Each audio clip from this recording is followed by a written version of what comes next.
Ölümdən qorxub qaçma. Ölümün nəyi pisdir? Ancaq görüntüsü pis gəlir insana.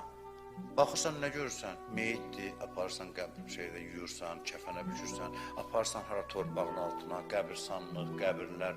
Hamısı qorxulu, xoşa gəlməz mənzərələrdir. Amma onun arxasında nə var? Hara gedirsən ölümlə?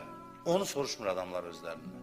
Bilsələr hara gedirlər, görərlər ki, görüntüsü pisdir, arxası çox gözəldir.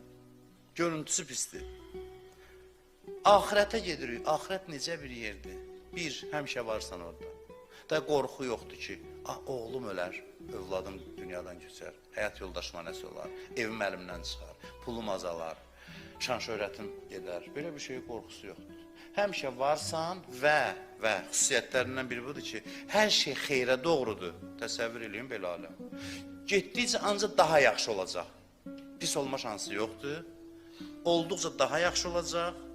Nə yorulacaqsan, nə xəstələnəcəksən, nə köhnələcək vücudun. Deyə bilərsən, necə mələklər necədir sən də elə.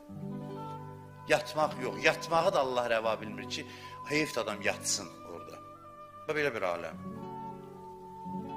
Quran belə vəsf edirdi. Ləhum fiha fakihatun və ləhum ma yaddaun. Orada deyir, növbə-növ meyvələr və ürəkləri istəyən hər şey var. Sonuna deyir ki, salamun qavlən min Rabbir rəhim. Rəbləri tərəfindən onlara salam var.